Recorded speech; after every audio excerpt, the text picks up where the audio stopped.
Hello there, everyone, and welcome to GamePoints episode 258, your weekly get-together where we talk about recent gaming news. I'm, as always, your host, Stephen Brown, and joining me today is... I'm David. Tonight, David, we got rumors that this year's Call of Duty returns to World War II, Ninja Gaiden source code is apparently lost, and Sony is going to shut down a whole bunch of old legacy console stores. But first, I want everyone here to know that this is an audience interactive podcast, so if you're watching here live every Tuesday at 8 p.m. Pacific Standard Time at twitch.tv/GamePoints, or later over at youtube.com/GamePointsPC, to feel free to join in the conversation. For whatever questions, comments, concerns, etc. you might have, just try to keep the topics germane to the conversation if possible. I want to know what you guys think, and I want to know what you guys have to think about what we're talking about. David. Yes. So Outriders is coming out this week. That's true. I know that you played the beta. I was thinking of getting into it. It looked entertaining enough, so that means I have to get Game Pass. There you go, bro. Spend that $1. Exactly, spend that $1. But here's the thing. I'm such a fucking boomer at this point, I have no idea how to get Game Pass without looking it up. Do I just go to the Microsoft Game Store and it's right there? Just Google Game Pass and then click on probably the second link, because the first one will be a Google targeted ad. You're probably right on that, first of all. It says, here's where my question comes in from, though. It says Xbox Game Pass. Does this apply to both the Xbox and the PC, or do I have to make sure I select the one that says PC somewhere? There's just the one Game Pass now. Okay, thank you. That was my main confusion. They have different sets of games. Like, I think technically Xbox has access to slightly more content than the PC does. Okay. But other than that, it's just one thing. Okay. The only other thing is if you're buying like Ultimate or whatever, then you're also buying Gold, which if you don't have an Xbox, you don't have much of a reason for. But all right, since they're also renaming everything, dude, you know how when you tell us to look up our show, you make sure to mention to look up GamePoints PC? Yeah. When you're looking to buy Xbox Game Pass, maybe you should look up Xbox Game Pass PC. Fair enough. See, that's what I'm getting at, though. Like, I believe in you. You've been in front of a computer for a I'm minute. making the boomer joke, but it is one of those things that I looked at for like 10 seconds and went, I don't want to figure this out right now, and just put it away. I know that if I actually sat down and looked at it, I could probably figure it out in double quick time. But it is one of those things If you are on the Windows Store, you're doing the wrong fucking thing. See, that's what I was wondering. I didn't know if I needed to go to the Windows Store or not. I just... It's... on your computer, it's actually the Xbox app. Okay. And once again, I know this is one of the most boomer fucking conversations we've ever had on this podcast about how I download a client. Because neither of us are actually that old. Yeah. I mean, I technically qualify as millennial.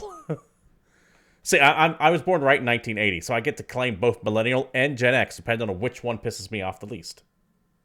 Fancy.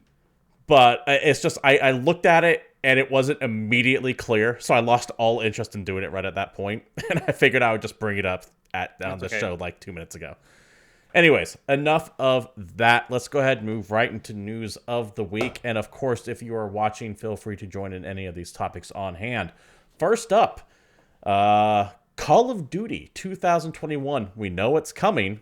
They make one every year. That's not what the news is. The news is that it's under the working title Call of Duty World War II Vanguard and being developed by Sledgehammer Games. This is via modern. That would make sense because Warzone. That's the way that works. They switch, and then they switch, and then they switch.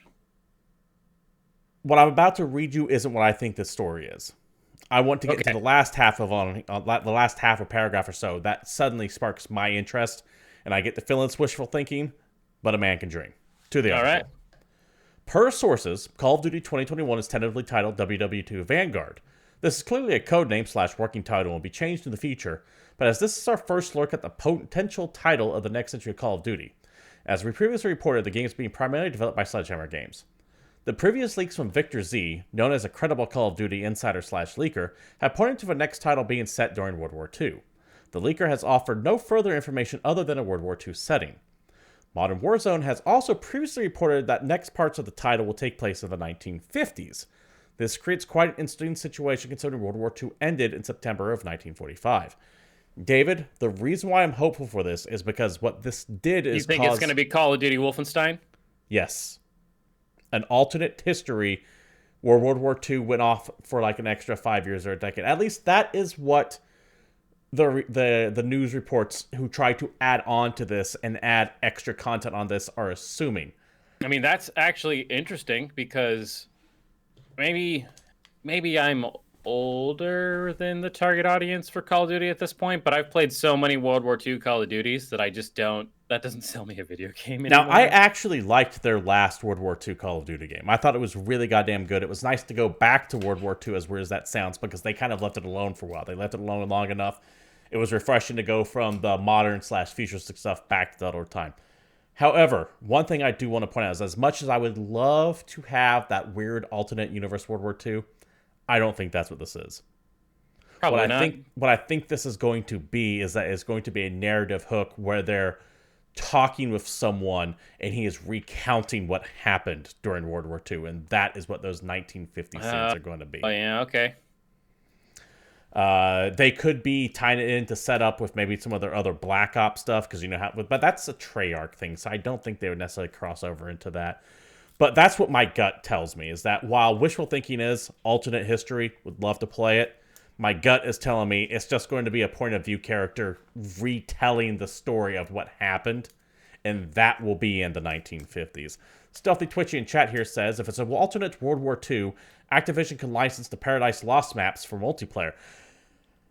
Paradise Lost, for those who don't know, is a walking simulator that just came out about an alternate World War II where the war lasted until like 1960. Mm-hmm. And then eventually Nazi Germany started getting pushed back. But rather than losing, they just nuked the border of their country, creating like a wall of radiation so no one can get in or out. And Paradise Lost is set in the 80s, and you were like a Polish kid coming out of his bunker to explore. I don't... Those maps were very pretty, but they would not hold a multiplayer shooter very well. If it's all about balance. Yeah, they would not be a good multiplayer shooter. Although I like it on its face. If you look deeper into it, I don't think that would necessarily work. I mean, they could break down some walls strategically. You could make it work. David, what are your thoughts on this, given the fact that I know you don't care at all about Call of Duty beyond the occasional Warzone game? Yeah, I just play Warzone. So my Call of Duty experience involves playing the original games, playing Modern Warfare 2, playing Black Ops, and then playing Warzone. Like, I skipped everything else because I was over it. And they will, of course, add a new Warzone map when this Call of Duty comes out. That is a stated goal. They said, I think they said for the next 5 I think I'm more excited maps. for what changes are going to come to Warzone when this releases, as opposed to this actually releasing. I love a Call of Duty campaign. I do. I did not play the most recent Black Ops, and I didn't play the one... No, I did play the one before that. That was the Modern Warfare reboot, which was good. Mm-hmm. I am 50-50 on whether I'm going to do this World War II thing. If it is alternate history, that is guaranteed not only to be bought and played for a campaign, because I love alternate history so much, but I will stream that. Mm-hmm. If it's just a generic World War II setting, that's still enough to kind of sucker me into buying a campaign. My problem is the problem I've been having with all this next-gen stuff. The Call of Duty campaigns have had diminishing returns for me over the past few years. And now it's an expected price of $70 instead of $60 for a game that I'm going to play. For a game that you won't play multiplayer on because you don't actually do that. Yeah. So, and that's just not where their focus is anymore. That would be like me going to a steakhouse and buying the fish. Yeah, that's ridiculous. Yeah, who does that? I mean, I know the mac and cheese is good, but you got to get something else. I mean, well, that's a fucking side. Yeah. You don't. God damn it. But yeah, that's where we stand right now. We'll get more details on this, of course, as time comes out. The only reason why I even mention it is, one, it's Call of Duty, and anytime that is mentioned, everyone talks about it, because Call of Duty is traditionally one of the biggest selling games every year, regardless if you enjoy it or not.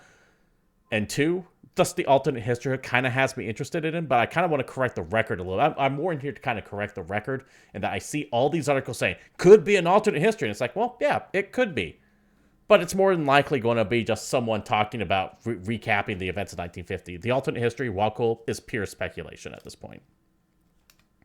I'm just going to go back on the fact that, remember that this is the next Sledgehammer game. So it's not Infinity Ward or even Treyarch.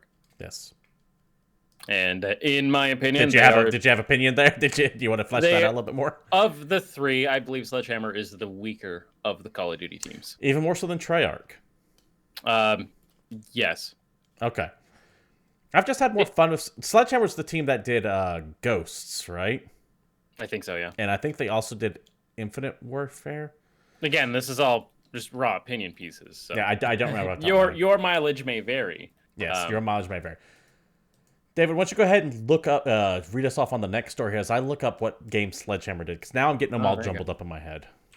All right, in what's called an important notice from the actual PlayStation blog itself, the PlayStation 3, PlayStation Portable, and PS Vita stores are set to close. From the post itself, we're closing PlayStation Store on PS3 consoles on 2nd July 2021 and on PS Vita devices on the 27th of August 2021.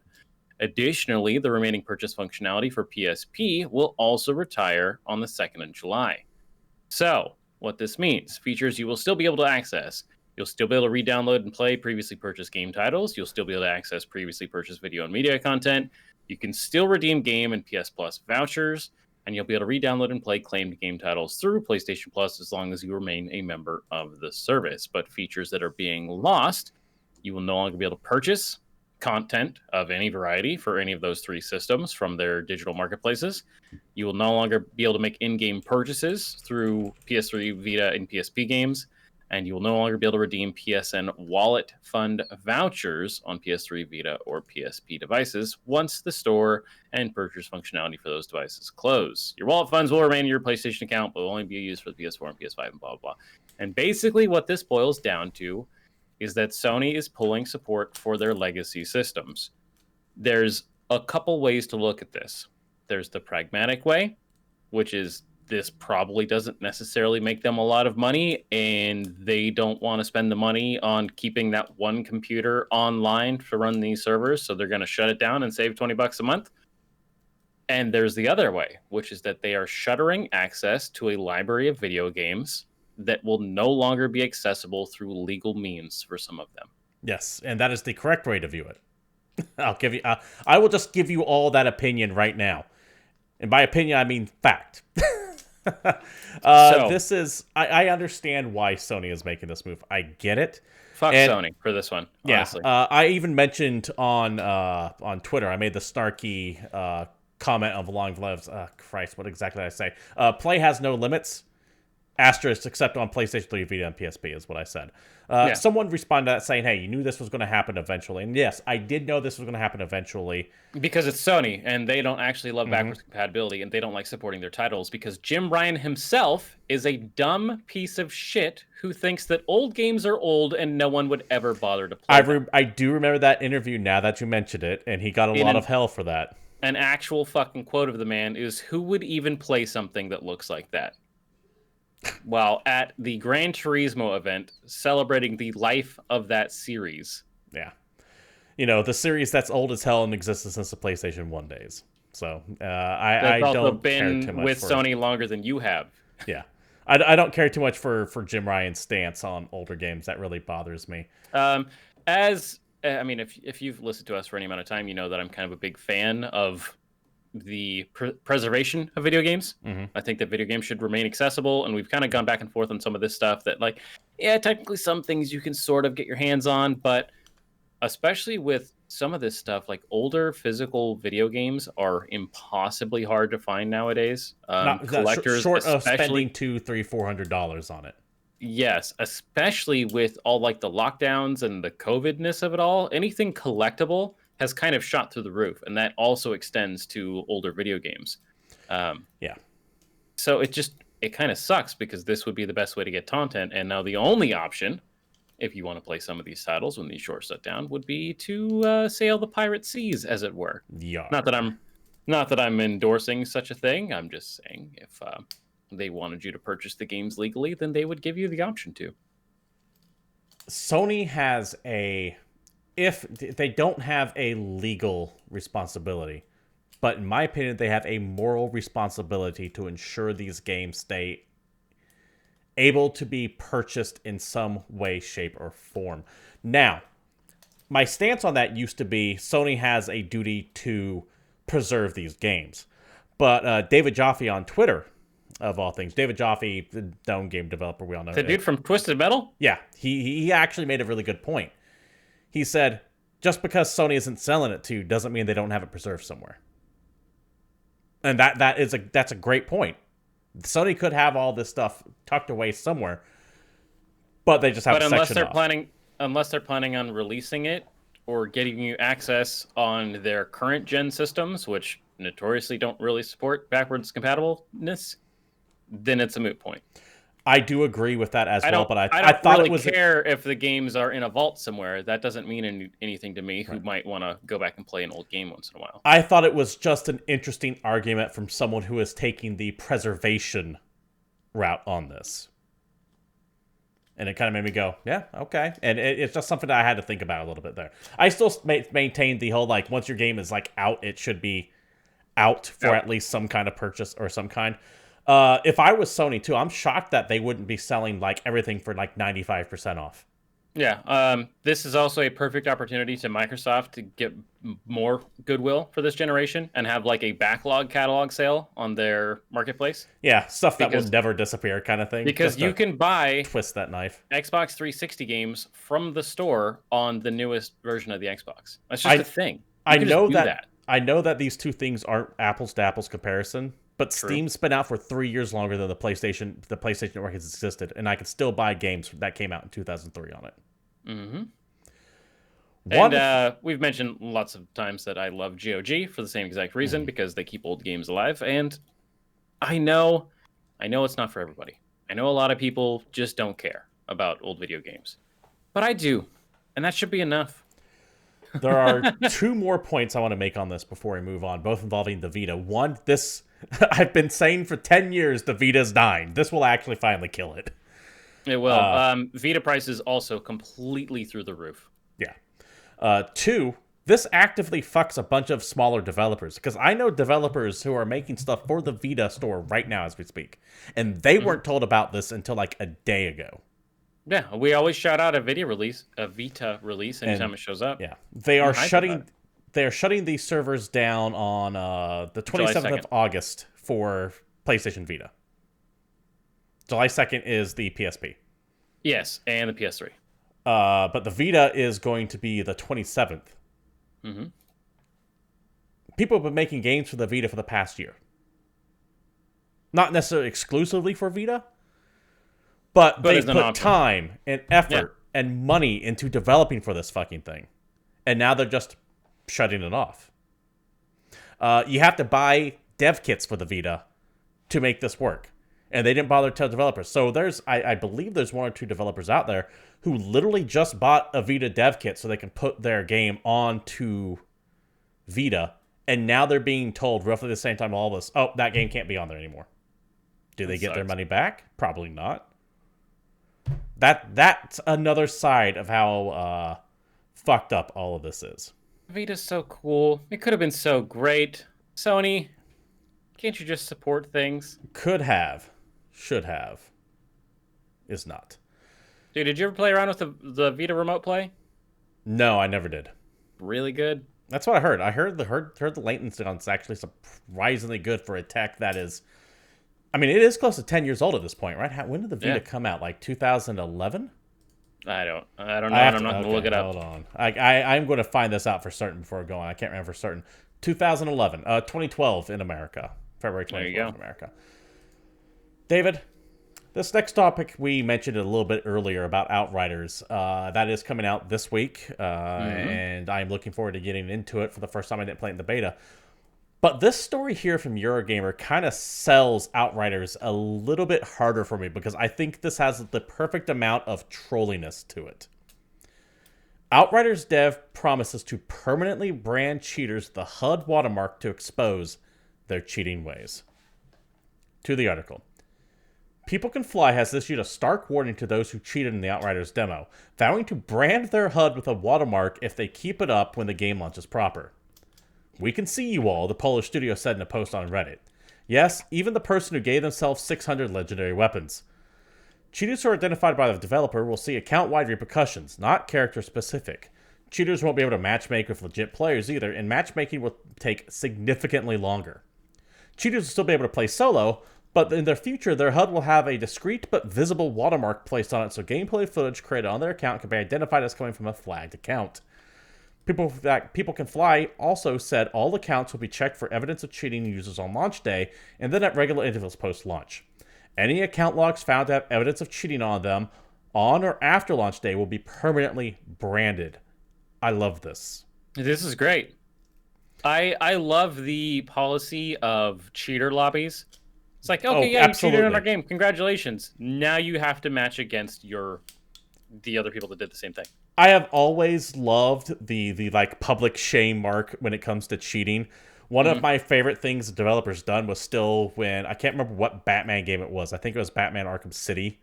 When people were taking to other forums bitching about how, like, Batman can't make this jump. It's bugged. There's something wrong with it. And Rocksteady came out and said, the bug is with your moral code. We deliberately designed that to where if you illegally downloaded our game, you wouldn't be able to make that jump. So thank you for exposing that you're a pirate. Like, on their actual forums, they straight up called them out. I love shit like that. There was an old, I think it was an old... to me, it always goes back to the old game developer game. There was game, yep. Where if you had a hacked copy of the game, at some point, you would start losing revenue, and you would get a message saying that people are hacking your game, and then people are like, man, I can't get past the part where everybody starts hacking my game, and I can't make any money, and I can't get my company any further. And they're like, yeah, that's what happens if you stole the game from us.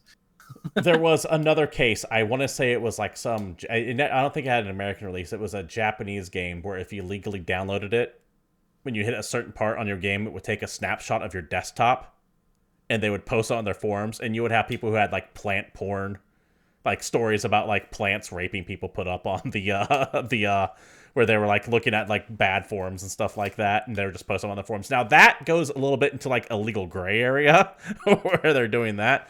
But I always appreciated when developers do things like that. It always made me smile. I love this. Plus, if you just... Go ahead. I was going to say, to me, this is a far more like interesting solution to the cheating problem, right? Is thinking a little bit outside the box and actually doing something like this instead of doing, I don't know, some DRM-based bullshit or something like that. Furthermore... Well, let's just go ahead and move into the next topic now. You set it up. I broke your train of thought? Yeah, no, I knew what I was going to say, but that's too good of a segue to stop. Speaking of DRM-based bullshit, in a story from NME, Crash Bandicoot 4. Yes, my friends, Crash Bandicoot 4, the single-player third-person action game. The PC release comes with always online DRM. So, for those that don't know, Crash Bandicoot 4 did release on PC, but it's only out in the Blizzard client, and every single time the game is launched, it has to check in with Blizzard servers to authenticate ownership. This is despite the game having 0 online features whatsoever. In addition, on launch day, Blizzard servers went down, meaning that people who had purchased the game legally at launch to play their new single-player game were unable to log in and play the game due to its DRM requirements. And you think, well, maybe they stopped the game from being stolen and distributed illegally. In a follow-up story from PC Gamer, we found out that the game had already turned up on popular online piracy forums within hours of its release. So, to sum up, DRM... fucking useless. Yes. Unless your goal is to piss off and hinder paying consumers. Fuck you, Blizzard. And fuck whoever working on Crash Bandicoot okayed this happening. Agreed. Also, customary, we're talking about Blizzard. So, free Hong Kong, tiny to its own country. CCP can go fuck itself. China is asshole. Blizzard will forever be associated with that bullshit in my name. In my mind, rather. That's fair. I swear this is shit that we stopped doing 5 years ago, David. Didn't we have like the big kerfuffle about this always online DRM shit, and we just stopped doing it 5 years ago for single player games? They just want it back. They desperately want it. Or is this one of those things that everyone just kind of kept doing and we stopped caring, and for some reason this one crossed our path because it happens to be Blizzard related? No, because anytime I see this stuff, I click on it at least. Okay. Just the most recent big story we had about it was Doom Eternal. And the fact that they added fucking De Novo to it a month and 2 days after it launched. Yeah, and to their credit, they did rip that shit right back out. Only after a huge internet backlash. Yes. Only guarantee if it wasn't for stories on the front page of every single publication and people just like destroying the reviews on Steam and all the other normal things that you get from an angry internet, it would still be there today. Which is why I will always stand by my stance that review bombing is ultimately a good and useful tool, and one of the few ways that the gaming community can actually get a redress. It's one of the only options we have, because sending in a support ticket is not going to do anything. Yes, exactly. They can just ignore them. And usually if you send a support ticket, you're just bitching to an underpaid intern anyway. Yeah, or even worse, a bot.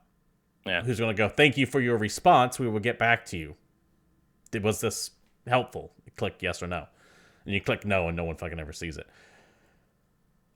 DRM is a waste of fucking money. In almost every case I can think of, with extremely rare exceptions, a couple of the Assassin's Creed games, actually, DRM is cracked before the game even drops. Yep. Most often it is. And if not before it drops, within less than 24 hours. How much money is being paid to inconvenience 98% of the people who are buying your game to stop the 2% who might be playing it who wouldn't have bought it to begin with? Yep. That's the thing that drives me crazy. The people that steal games weren't going to buy it anyway. They just weren't. Yeah, it's when you add DRM, all that says is, "Oh, we have to crack that one." It's a challenge. Target on your game. It is a challenge. It makes people go, "Oh, okay," and we go from there. Before we move on to the next topic, I want to take a look. Go back to chat here real quick. We were asked. Thank you very much for sending a question in. Do you think the current Switch library would be fully compatible with the Switch Pro? Yeah, absolutely. Yeah. Why wouldn't it be? I responded, I absolutely think that the Switch Pro or the Switch Pro will play all the Switch games, but I don't expect the opposite. I actually assume something akin to the 3DS and new 3DS relationship, where everything released for 3DS worked on both, but there was a couple titles like that 3DS, Xenoblade new 3DS exclusive. Yeah. I would not be surprised if that was the case as well. Where they'll say, with the extra hardware required to render this game, it wasn't playable on the base Switch, and so it's not available or some shit. My gut says not this time around, because I don't think that was very well received the first time. But this is Nintendo we're talking about, and they have this. They have unlimited goodwill and do whatever they want. Yeah, they have this immunity to criticism, which has been steadily being worn away over the years. But it's still very much. I mean, to be fair, we had that argument because it was wearing away before the Switch came out, and we were some of the people who were blasting the Switch for being dumb, and then we were just eating crow as soon as that shit came out. Oh, I will fully admit that I have been wrong multiple times on the show, but that was by far one of the thinking that the Switch was going to be a disaster was one of the worst fucking calls this show ever made. That shit was funny, though. And we were both united on that, by the way. Because we were also simultaneously mad at Nintendo for their like unlimited goodwill that we didn't think they still earned. Right, exactly. And I still don't think they've earned it. In a follow-up, yes, Stealthy Twitchy, they will absolutely go after YouTubers with takedown notices, because one feature of this show that we used to have is when we would talk about upcoming video games, we would play clips and trailers or show static images that were released to the public for marketing and promotional reasons. Yeah, literally trailer footage. And our videos would get takedown notices on YouTube. Yeah, or claimed. Sometimes they would claim it where they would put ads on it. Anytime we showed anything relating to Nintendo. Yeah, so it got to the point where it just was not worth doing that anymore. And that's why we don't have any cool, sweet transitions anymore, and you just have to stare at these lovely faces. Or, David, whatever you got. This is a show full of things that aren't what I would necessarily consider major stories, but they are stories that set both of us off really hard. They're like little pet peeves. You have your DRM crusade, which I fully am on board with, but I let you lead that. This is mine. All right. From IGN. Ninja Gaiden 1 and 2 code has been lost, so do not expect a Ninja Gaiden Black remaster. This ties back into the conversation we were having earlier about the PlayStation Store shutting down. From the Preservation of games. The Ninja Gaiden Master Collection was I'm sorry, start over again. The Ninja Gaiden Master Collection team was, quote, unable to salvage code from the original version of Ninja Gaiden 1 and 2, meaning it had to include the newer Sigma versions of those games. As an aside, there are people who hate the Sigma versions when compared to the originals. Going on to the article. That also means we'll likely never see newer versions of Ninja Gaiden Black or Ninja Gaiden 2 outside the original Xbox home. David, this isn't as devastating as some losses have been, because you still at least have a version of Ninja Gaiden that is out there. Sigma. It's not necessarily original, but at least you have something. But I always go back and think the de facto example I always think of is Homeworld Cataclysm, where Gearbox bought the Homeworld IP. They released the Homeworld Collection 1 and 2.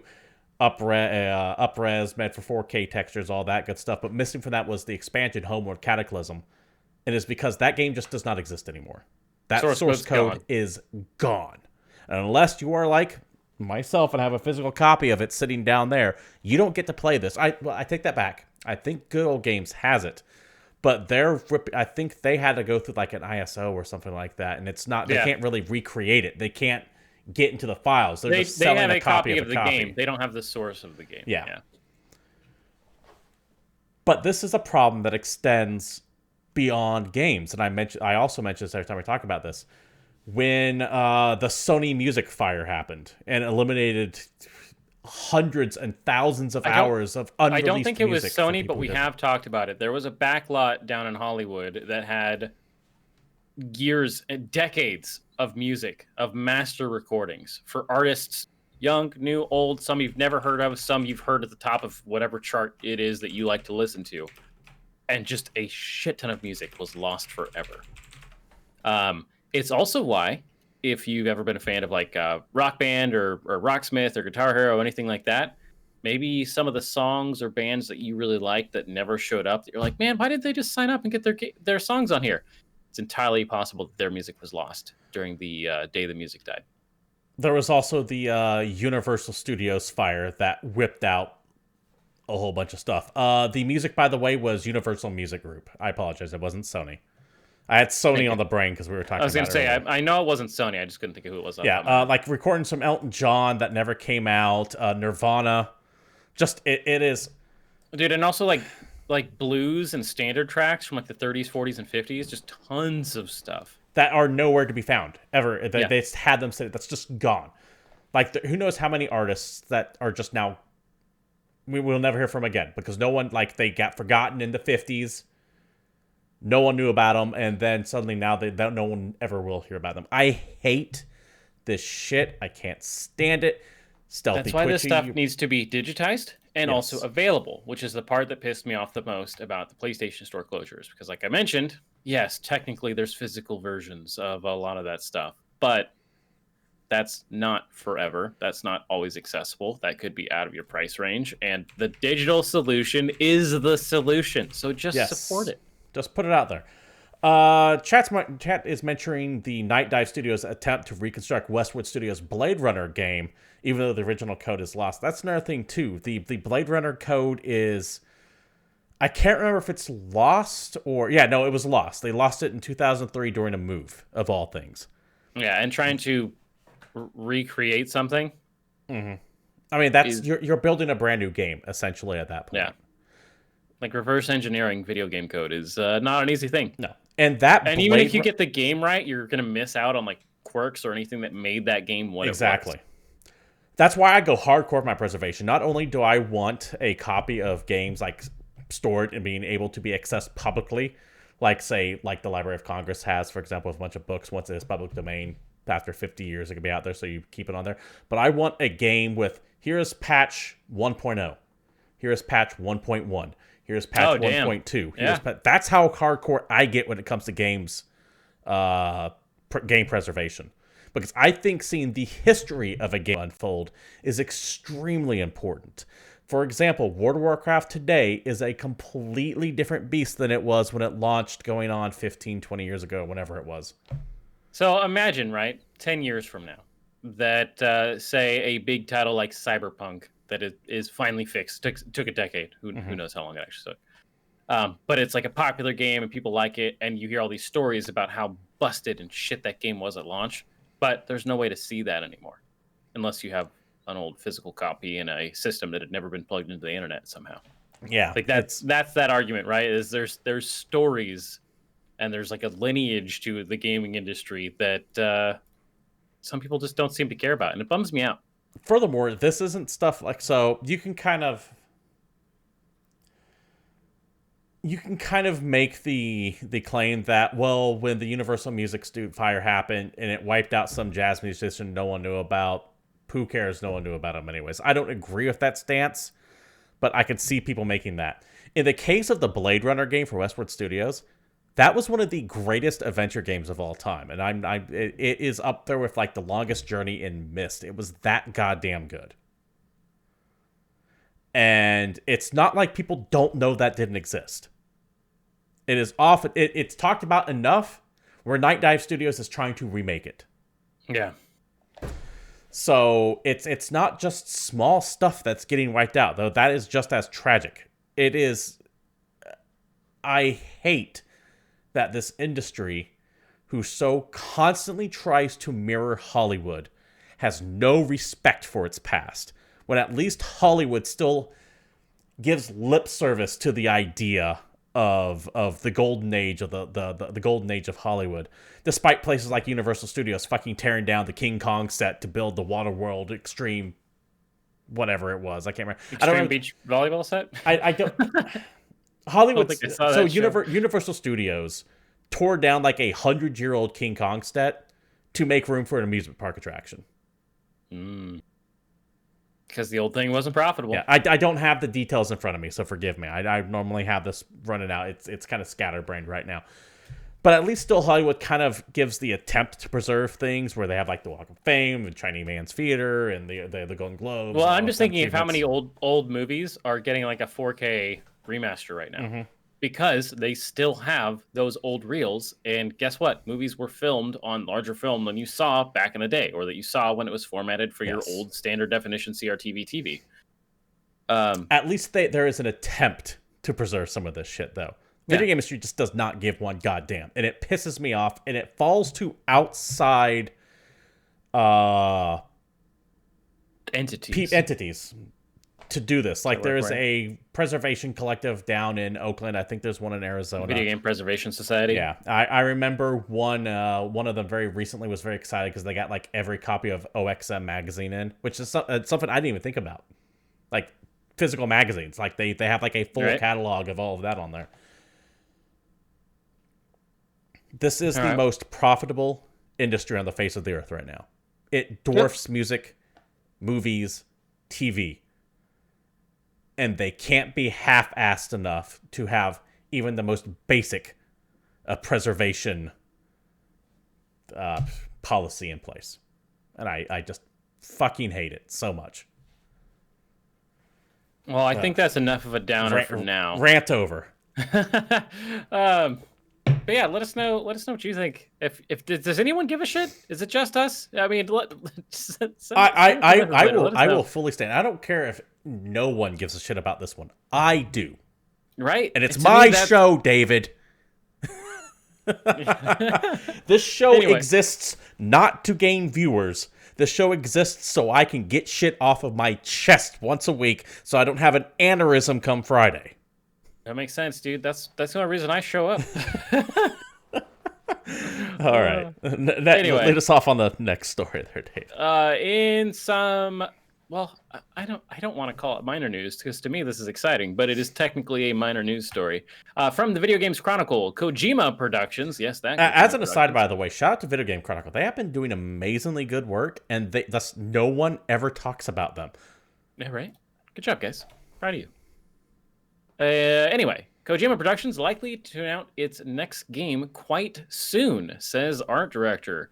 According to studio art director Yoji Shinkawa, who was asked if he could share any details about the company's second game during a video interview with AI Hub, and a quote, "Well, yeah, I am doing something for sure, and I could tell you probably that we could announce it quite soon," said Shinkawa, a longtime Hideo Kojima collaborator who is best known for his character and mecha design work on the Metal Gear franchise. If you remember all that badass Metal Gear concept art, that's this guy. Yeah, it's all the sketch art that you see everywhere. I love this dude's work. That's why I was so excited for that not quite a front mission game that we got that ended up sucking. Left Alive. Just because it used his art. You want to talk about a game a game collection that I want, something that deserves like a 4K remastering. Dude, give me the front mission series. Hell yeah. Anyway, moving on. Kojima Productions confirmed back in October of 2020 that it was staffing up for a new game project. Kojima himself has teased his next project ever since the release of Death Stranding back in November of 2019. Back in that month, he suggested he was watching horror movies in preparation for a future project. And in April 2020, he said he'd like to make a revolutionary horror game one day.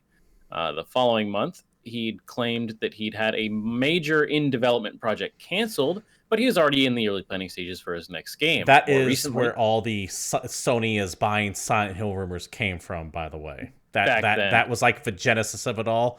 And then he announces that was canceled, which made people even double down that this was something that was going to happen, but the rug was pulled out from under it last second. Right. More recently, he teased his next game on Twitter with images that suggested it could be a Death Stranding 2. And Death Stranding actor Norman Reedus had previously claimed that he was in talks to work on another project with Kojima and suggested that it could be Death Stranding related. I'm just excited for literally anything that Kojima throws out. We've mentioned this multiple times on the show that I am a complete Kojima whore, and it is what it is. What are you going to do? Death Stranding surprised me with how much I liked it, because I remember being very excited for it. Convoluted, weird, confusing, boring at times, but I don't care. I remember being very excited for Death Stranding when we first saw the trailers for it, and then we saw what the gameplay was, and I remember going, "What the fuck is this?" And I was like just confused, and then I sat down and played it, and I went, "Yeah, okay, I could see how this is entertaining." I have no need to go back to it though. I hope this is not Death Stranding 2. I have no need to revisit that world. That's fair. I would be more excited for a different project because I think that game, like, it does a good job of being its own thing, and it doesn't need to be a series. Mm-hmm. And if they went back to it, I would want to see something completely different. Like, I wouldn't want to see Norman Reedus. I wouldn't want to see the United Cities of America. I would want to see, well, what's going on in Japan? What's going on in Australia? What's going on in Canada? You know, something completely different. I would love to see that. So, in fact, I kind of want, I can't believe I'm going to say this given my history of jingoism on this channel. I want to see more games set outside of the United States. Yeah. Like, I liked Days Gone a lot. I want to see what that world looks like in Prague or Moscow. Dude, that's to me is always the more interesting idea is, okay, we have this cool world. We've got this interesting situation. What does everything else look like? That is why I like the Metro series so much, because that is so fundamentally Russian that it is an amazing breath of fresh air on the post-apocalyptic stage. I want Dude, and Fallout. What's funny is my next sentence was literally, how about a Metro game set in Mexico City? Because I want to know what that looks like. I want Fallout Rio de Janeiro. Why not? Or Fallout Berlin. Or Fallout Tokyo. Mm-hmm.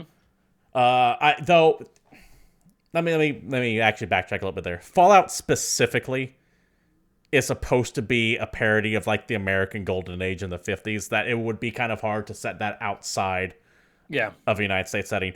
But I think you guys understand when I say I want to see other cities rather than New York or San Francisco. There are other cities that exist in this world. Which is kind of why I liked Far Cry 4 being set... once again, Far Cry 4, known for its using logic that doesn't sound sound to prove my point. Far Cry is a setting that was known for its exotic locations. But 4 mixed it up by setting it in fucking Montana. Yep. Which is talking about no video game set in America, but you get the point that I'm saying. The exception that proves your rule, though. Yes. You take the established trend and you buck it on its head, and you see what that looks like somewhere else. Yes, because that's what I'm trying to get at. Challenges, it gives new story challenges, and it's interesting. My brain just makes the argument against what I was just saying. If they come out and say tomorrow that it's Death Stranding 2, I'm still going to show up on launch day with my flipping money in my hand. I'd still buy it, and I'd still be happy to have it. I just want something else. But I just want something else. I want to see Kojima's finally get his horror game, and I think that's what that major in development project getting canceled the most. More than anything else is him finally getting his horror project off the ground. And he's been trying to do that for who knows how long. He's wanted one forever. David, we have a couple more stories I want to go ahead and round out with here. Next one, BAFTA Game Awards happened over last weekend. The only thing that you guys need to know is that Hades won everything that matters. Best game, artistic achievement, game design, narrative, and performer in a supporting role. David, you love Hades. I absolutely love Hades. It is on the list with like one other video game of games I've 100% completed. I have officially done everything there is to do in Hades. What's the other one? Dark Saints Souls? Row 3. Saints Row 3. All right. 3. Specifically. Great game, by the way. Yeah. I loved that game top to bottom. The music was too good. I couldn't stay away. Fair enough. Amazing use of music in that game, by the way. Music that needs to get pointed out more is when a game nails its music choices just right. But yeah, I actually like the BAFTA awards because the winners list is far more interesting to me than some of the bigger awards shows. I'm just happy to see Last of Us 2 get body checked for once. I mean, Last of Us 2 got a couple of awards. Yeah, I Sackboy believe... Adventure got an award. Ghost of Tsushima's on there. Carrion's on there. Sea of Thieves made it. Animal Crossing New Horizons got love. Miles Morales Spider-Man got love. Kentucky Route Zero. It's a far more varied list of winners, in my opinion. Moving on to the next topic here. John Wick's Chad Stahelski. John Wick's Chad to direct Ghost of Tsushima adaptation via The Hollywood Reporter. Action-adventure game Ghost of Tsushima is getting the big screen treatment. Sony Pictures and PlayStation Productions are developing a film adaptation of John Wick's Chad to direct. With Ghost of Tsushima set in a feudal Japan during the first Mongol invasion of 1274, it follows protagonist Jin Sakai as one of the last remaining samurai warriors who becomes a ghost fired in order to ward off brutal enemies. So here's what they should do. Get some production budget and film it on the island of Tsushima. I would love that. That would be cool. Given cultural awareness because of this video game. This game already tries to be an Akira Kurosawa film anyways, so it makes perfect sense that this would be translated into a movie. No rumors on cast or anything like that at this time. I'm sure Scarlett Johansson is already lined up to play Jin Sakai. Gee. Looking forward to that, by the way. And my heart died because of how realistic it is. Oh, please. Really looking forward to playing that. It's not being directed by Netflix, so there's hope. I don't know if I need this, but it sounds better on paper to me already because the game clearly drew inspiration from movies to begin with, unlike, say, or Kurosawa films to begin with, unlike, actually, I'm going to back off of that, never mind. I was going to make this point, and I realized I was just completely wrong on it, so I'm just hoping that they film it in Kurosawa mode. That would be ideal. No way. I would love to see, the collectors, you know how they do, the black and white version of Kill Bill and stuff like that. I'm sure the DVD special edition will have that on there, but it would not be. It would be done in post. They wouldn't film it that way. No way. I mean, I know this. You don't have to tell me. I'm just saying that I would personally love it if they did this thing that's highly unlikely. But thanks for just shitting all over my dreams. That's what I do. I am a logical person, and I understand that this isn't going to happen. But come on, man. You couldn't let me enjoy that for half a second. David, my brain sometimes takes things very literally. And I have a hard time detecting sarcasm at times. What an ass. And that was one of those cases. Yes, I know. Going on. Coming out eventually. That's later. In another story, in a follow-up to the greatness that is GameStonks, in a new story from IGN, well, sort of new to you, Reggie Fils-Aimé quits the GameStop board of directors after just 1 year. Reggie of Nintendo fame, if you've never heard of him, has retired from GameStop's board of directors just 1 year after he joined the company. Fils-Aimé is one of the 8 directors who are set to retire from the board at GameStop's 2021 annual meeting. The remaining board members will largely be made up of directors relatively new to the board, with many of the company's more established directors also leaving along with Fils-Aimé. Best known as the former Nintendo of America president, Fils-Aimé joined the GameStop board of directors back in March of 2020. Joined the board at the same time, both as veteran retail business exec Bill Simon and PetSmart CEO J.K. Simnak as part of the company's reshuffle. All 3 of them will formally quit the company at the 2021 GameStop annual meeting. What's fascinating about this, David, is watching this unfold because of the game stonk phenomenon, which I'm not necessarily going to go into a deep dive now. But it has been a bloodbath in the upper echelons of GameStop as Ryan Cohen, who's like this younger than either one. He might be your age. He's older than me. I double-checked this last time. Okay. And I told you. But he's younger than I am. He is younger than you are. He came in and kind of took over and brought all of his people with him. And he's like, all of you old fucks gotta go. Basically, he's like, I've got an idea for this company, and you guys are just kind of sitting here for a year, and here's what we want to do. And the way he wants to build the company and the way the existing board wanted to run it definitely had issues. And so, a lot of people that were brought on last year are bailing. Yeah, they don't want to fight with this guy. Yeah, he essentially said, get in line or get out of the way, and I have the money to do it. And it's fascinating to see. It's not a hostile takeover, but it is like this new regime coming in and executing all the old leaders. It's super interesting. It's like kind of unprecedented, and it's just fun to watch. Anyway, I know I don't know if Reggie's completely retiring though, so I'm interested to see if he goes anywhere. He'll do something else, right? That guy's still relatively young. I think he's only in his like mid-50s. I have no idea how old that guy is. He could be 25 for all I know. Oh my god, I gotta find out now.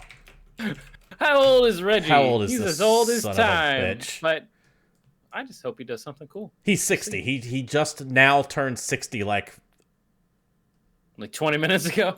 Yeah, like 5 days ago. Reggie like 5 days ago.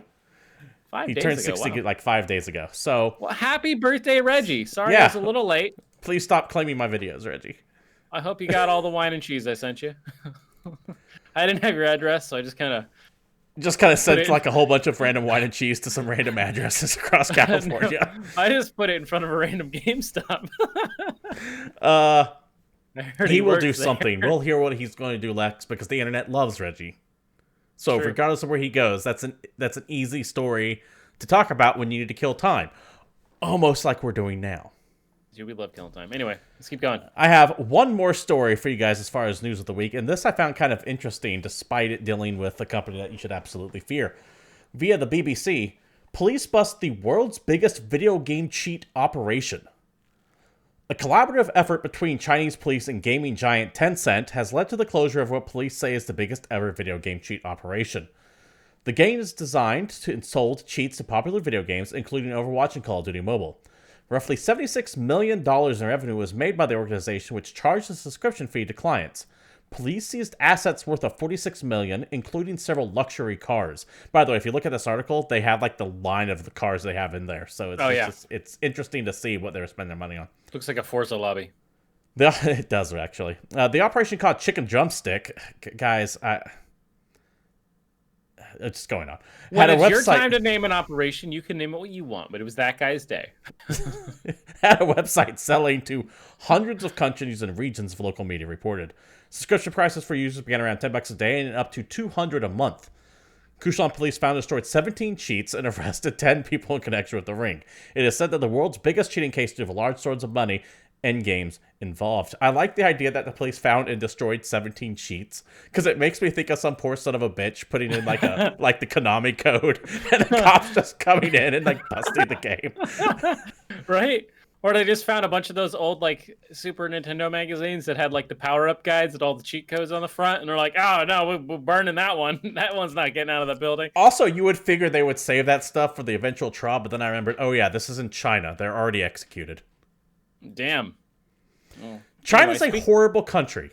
Speaking of being executed, because that is our last news story of the week, something to pay attention to this week, and this is important, and I think this helps sum up the overall theme of today's episode. On March 31st, Mario dies. Yes. He just does. For those uninitiated or who maybe forgot, on March 31st of this year, Nintendo will be removing Super Mario 3D All-Stars, Super Mario Bros. 35, Game & Watch Super Mario Bros., and the Super Mario Bros. 35th Anniversary from sale. In addition, in some regions, physical copies of these games will be actually pulled off of the shelves. I didn't So know you about will that. not What? be able to purchase these games past March 31st in a rather aggressive attempt to force you to have FOMO and then kill several video games. Fuck Nintendo for this decision. They have refused to give any actual logical reason for this other than we sold a bunch of copies, fuck you. And they're pulling all these games on the 31st. They've made no attempts to stop it. This is happening, and they don't give a shit what you think. Nintendo, I have no goodwill from you. You are actively participating in a culture that I despise by prohibiting people that want to support you from playing video games that were created. Fuck you. Additionally, that means Mario Golf is going to win all the Game of the Year awards because it's going to be the first posthumous release for Mario since his untimely death. Dude, didn't you hear? They renamed it. It's Luigi's Golf now. What the big question is, are they going to create a holographic Mario for when the Switch Pro gets released? And is he going to go around on tour with the ghost of Michael Jackson and Elton John for some reason? Oh, man. David, we also have a couple of delays because it seems like everything is getting delayed. Back 4 Blood, the Turtle Rock Studios Left 4 Dead successor, because Valve can't count to 3, has officially been delayed to October 12th of 2021. However, the beta will still be available over the summer. Additionally, PAX East 2021 has been delayed for a full year by cancellation.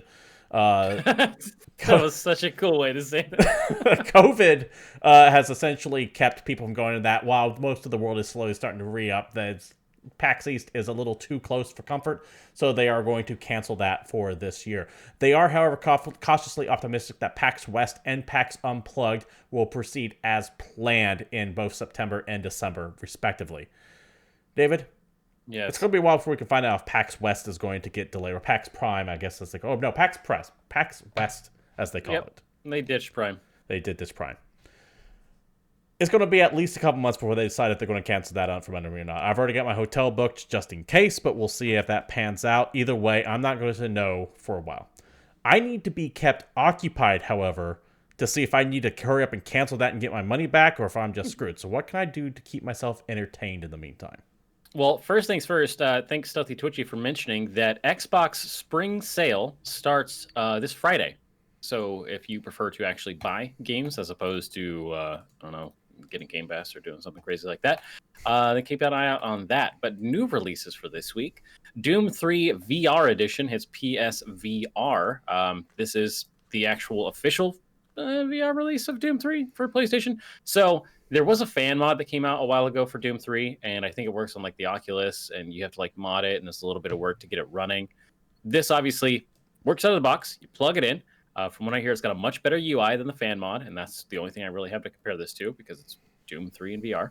The textures are a little fuzzier because obviously they're comparing it to a PC headset, and there's a couple strange design decisions, but it's still Doom 3, and it's in VR, and you can play it on your PS4. So there you go. If that is something that you really want to do, then maybe you should. I've also heard that it plays super well with that PlayStation VR controller, whatever the shooter thingy is. It has a name, and I can't read it from here. But I the have it. PlayStation Devastator. All the old light guns have the Zapper. The equivalent of the Zapper. Also out this week, Kingdom Hearts finally gets its PC release. It is exclusive on the Epic Game Store. So if you're desperate to play all 33 and a third Kingdom Hearts games, then you should take a look over there. If you're like me and you're not, you won't. This is one of those things where if I can get the entire thing for like $15, I would do it just for the convenience of having it on PC and all in like one location. I mean, it's cool, and it's a ridiculous amount of video game, and some of those collectors already are so much shit. If you have never played Kingdom Hearts before, it's a lot of game. It is a lot of game. But remember, it is Square fused with Disney. So if you don't care about one of those two things, then maybe you won't like it, like some people on this podcast. I Saw Black Clouds hits PS4, Xbox One, Switch, and PC. This, I feel like, is right up your alley, my friend. This is a single-player horror FMV game. You know, I saw all that, and while I love FMVs, the newer FMVs don't have that shittiness I appreciated in an FMV. It's not crappy enough for you? It yeah. doesn't have the cheesy acting? FMV to me is the Sega CD era. So think like Night Trap, Ground Zero Texas, Double Switch, you have to have that retro vibe in it. Anyway. Or even like Psychic Detective if you want to get more esoteric on it. These newer FMV games actually have some quality to them, and as such, I am less inclined to enjoy them. That's so funny. Anyway, if you are interested, this is a game about a girl named Christina who returns to her hometown looking for answers after the unexpected death of a close friend, and instead finds a string of dark secrets. It's an interactive psychological thriller with supernatural elements and branching storylines. So expect multiple endings and a whole lot of, pre-recorded action. Narita Boy hits PS4, Xbox One, Switch, and PC. This is a retro 2D platformer being published by Team 17. Remember those guys? Yeah, you do. A radical action adventure as a legendary pixel hero trapped as a mere echo within the digital kingdom. Discover the mysteries behind the Techno Sword. Anyway, this game I think looks pretty fun. Yeah, this looks amazing and has a pretty rocking soundtrack. Yeah, I definitely dig the soundtrack. I like Team 17 and I like 2D platformers, so there you go.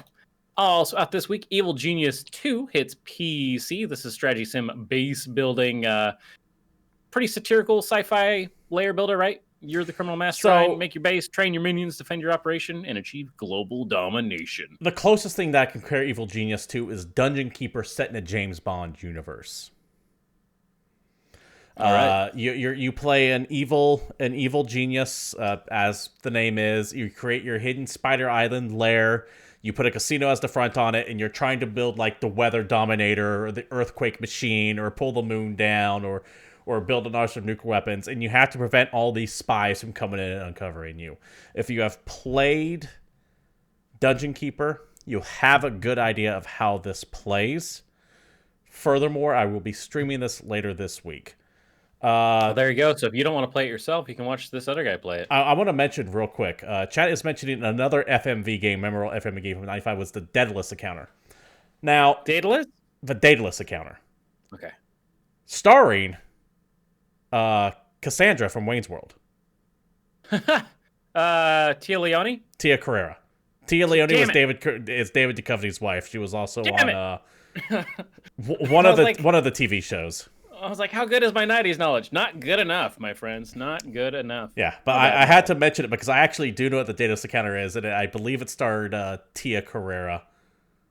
Or was it the porn star Asia Carrera? Someone Carrera. Fuck, I gotta look this up again. Keep going. Anyway, that's your problem. Squad Killer. It's PS4, Xbox One, and Switch. I have a problem because, for example, porn stars, when they tried in the early and mid-90s, when they tried to bust into actual acting, did a lot of full-motion video games. For example, Wing Commander 3, most known for starring Mark Hamill, also starred Ginger Lynn Allen of 80s porn fame. Because they all kept trying to break into mainstream, and apparently the bridge between porn and mainstream is video games. That's hilarious. Tia Carrera played the main character. Thank you very much, chat. There you go. Squad Killer, PS4, Xbox One, Switch. This is another 2D action platformer that is building on the addictive challenge of the old 8-bit classic. Squad Killer puts you in control of a retro arcade experience with a little bit of modern flair. Graphics are pixelated two-tone style and have a bit of detail. Customization with precision that pushes beyond the limits of its inspirations. Anyway, you can change the color palette, and I think this game looks super fun. It's like a kill the room game, but as a 2D action platformer. Yeah, this is a game that does not speak to me at all, but I looked at it and went, okay, that does look cool. I'm not going to play it, but it looks entertaining for that genre.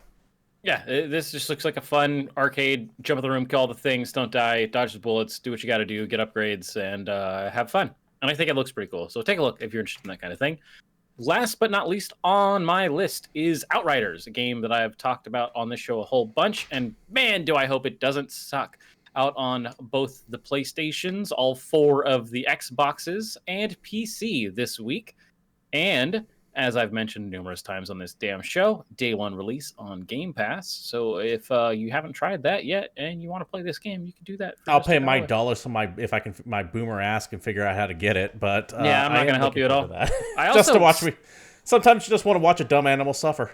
Well, so Microsoft, if you want to start throwing me anything for all this fucking Game Pass slinging I'm doing, I would really appreciate that. At the very least, a free month of Game Pass. Right?